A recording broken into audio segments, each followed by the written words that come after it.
funded project through our nonprofit. This is a piece, it was called the Transitional Garden in the master plan in the 80s. If you're familiar with the conservatory, this is what used to be the park. We currently call it parlor. It was a gift shop at one time. It was offices at one time. Currently, to get to the ordway-memorial Japanese garden, you have to go through the north garden and then kind of walk, and you see sort of back a house and production growing ranges. You see a service road. You kind of cross over that service road, and then you go into this very tranquil garden. This is to connect those two in a more deliberate way. It's also to give us an opportunity to display our bonsai. We have one of the top-rated, curated bonsai collections in the country.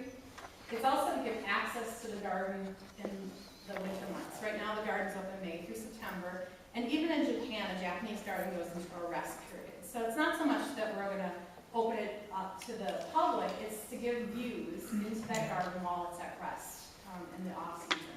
So guests will go to what we call the gateway and the link. We'll walk through here. In these little alcoves will be interpretive messages about Japanese gardens, about bonsai. In the pavilion, we'll have a portal that will view out. This is all glass along the production growing range. We'll give access to those views as well as bonsai in the pavilion. There are doors along the link as well as a vestibule that will go out to the terrace where we'll have additional bonsai along the north garden, along the pavilion, and then along this side of the terrace. Then we have a tranquil, what we call the pine grove walk, that will walk through the a planned landscape area into that Japanese garden. That's really to get people, the Japanese garden is an experience, so you really have to get yourself ready for that experience. And instead of hearing blowers and all that other noise, this will give you a time to reflect, to get ready and experience the Japanese garden. This project, we've started clearing the site now that the Japanese garden is closed for the season, which happened on September 30th. We've done some tree removal. The fence will be going up. We're about a month between the two projects and where we are in the phasing. So the fence will be going up in the next couple weeks. This winter we plan on doing additional clearing, grubbing. We have to bring in some dirt. If you have gone through, you can see that there's elevation changes as you go into the garden. We're going to bring that up to one level and then do some elevation changes once you get on that pine grove walk.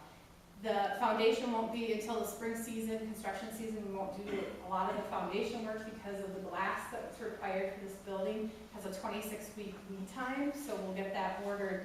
And it didn't make sense to put the footings in the foundation until we could get the glass in as well. So that project is about a 12-month construction cycle, and will probably open early 2012 or 2013 for that project. We're still working on how to space the two openings as well, and how to time the Japanese garden. During construction next summer for this project, we will have the Japanese garden closed for most of the summer. What we're working on is 3 weekends that will have access to the garden, probably from the outside street level into, since this will be all closed off, including one weekend that will cover our Japanese Lantern Lane Festival, which is one of the most popular summertime events that we host in mid-August.